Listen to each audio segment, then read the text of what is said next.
Financial Sense Insider is a premium subscription service of PFS Group. The following is a free preview of today's insider interview.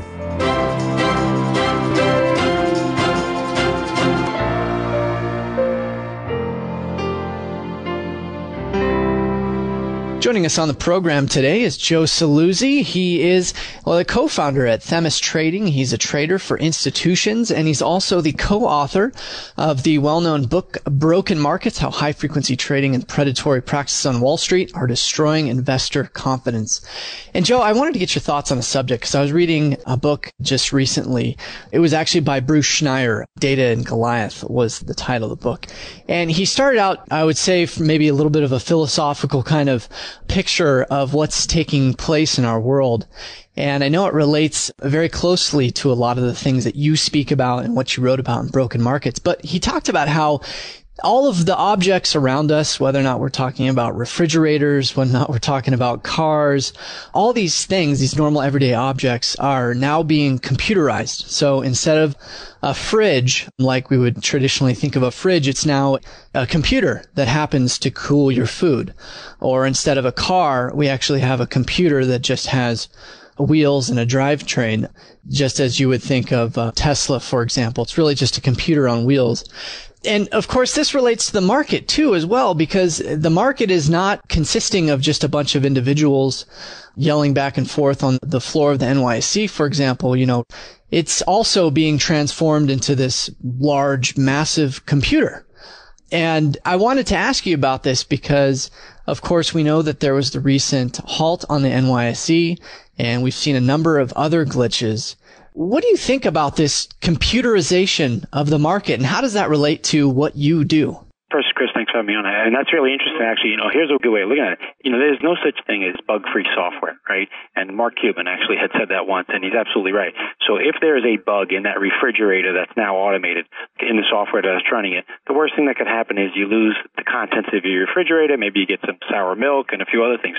Well, if there's a bug in the software that runs the New York Stock Exchange, you can get a market meltdown. So we've got a totally, much more serious situation when it comes to the stock market and the reliance on automation as opposed to, let's just say the retail or the consumer. But with that said, we do believe that electronic trading has helped investors. It has lowered costs. There's no doubt about it. It has eased transactions. It has helped people trade when they couldn't 20 years ago. It was much more difficult.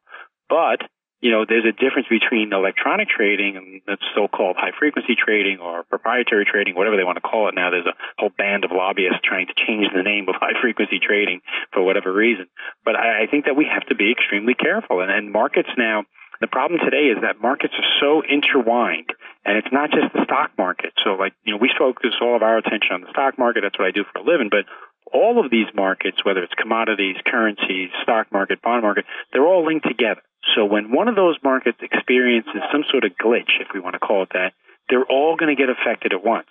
And that's where you really are relying on these computers. It does make me nervous, and it's something that we pay a lot of attention to. So now most of what you do is trading for large institutions, right? And so if they need an order to be placed, you go in the market and you place that trade for them. Now, I've heard some of your past comments on some of the details of, I guess, the complexities that now occur with this modern computerized market. And I wanted to just have you share just what you have to deal with, because you're not just trading with other people now. A lot of times you're trading with machines. Isn't that correct?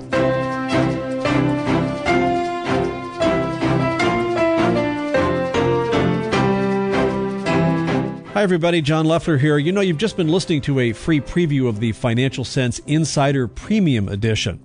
Do you need help making sense of the market? You've heard the old adage, it's a jungle out there. Well, you can join our premium weekday service and you'll gain access to leading experts, analysts, and market technicians on what's driving the markets, the economy, and your future. You can get all of that by subscribing today at financialsense.com. That's Financial Sense, S-E-N-S-E, like you're trying to make sense of something, .com, and click subscribe to join our premium weekday service. You won't regret it.